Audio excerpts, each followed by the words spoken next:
first of the weekend that is the last weekend of summertime. It feels more like October almost. We're going to see these below average temperatures continuing through the weekend and into early next week. Still hazy sunshine inland, but the clouds are going to be really tough to shake right along the coast.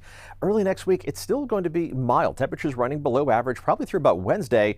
Even as we warm up Thursday and Friday. Friday's the autumnal equinox. We're only going to warm up to close to average temperatures. We can definitely handle this kind of trend. Take a look at the 10-day outlook for Concord. We're talking about temperatures running below normal through Wednesday, closer to average by Thursday, and exactly normal Friday for that first day of fall, but then retreating to slightly below average temperatures for the first weekend of autumn. Again, the brief warm-up just is not going to be all that intense. This morning, we are starting off with a little bit of drizzle along the coast. The fog is widespread across the region. That's going to gradually back up, but along the coast, you are not going to see a whole lot of sunshine. The clouds are going to be tough to shake both today and again tomorrow. The same pattern repeats itself. Widespread fog and low cloud cover to begin the day on Sunday. It does gradually dissipate. A few clouds farther up in the atmosphere drifting through as we head through Sunday afternoon, but no opportunity for any measurable moisture except for that drizzle right along the coast that we are adding up today. Now you're going to see some haze on the horizon, especially for the North Bay, inland in the East Bay. We've had these intermittent periods of moderate air quality as opposed to good air quality because of just some of the smoke drifting down from the fires burning in far northern California. The bulk of that smoke has stayed closer to the fire. So I think the worst air quality that we're going to see this weekend would be in the moderate category.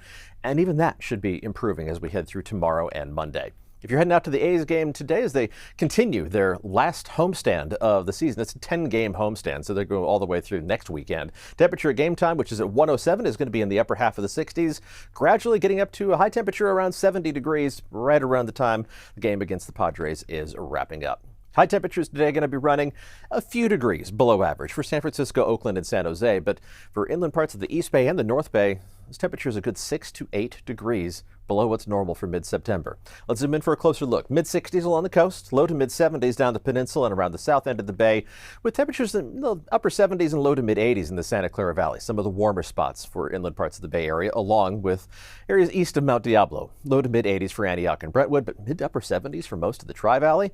Upper 60s and low 70s around the bay, with low to mid-70s in the North Bay as the fog hangs on a little longer, keeps your temperatures cooler, but it still feels like late summertime for inland Mendocino County and Lake County, a mix of 80s and low 90s. Temperatures do warm up for everybody by the end of next week, but that just puts us up to what's normal for this time of year by Thursday and Friday. The warm up would be more noticeable inland. You go up about 6, 7, 8 degrees for inland parts of the North Bay, with a similar climb inland in the East Bay. But again, for normal temperatures at the end of the work week, as our warmest period in the next 10 days, we can definitely handle that.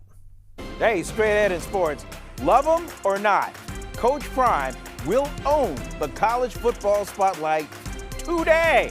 That and the Giants last night dealt a lethal blow to his playoff chances, and they almost got away with it against the worst team in the National League. And I just feel like that's good, clean baseball, but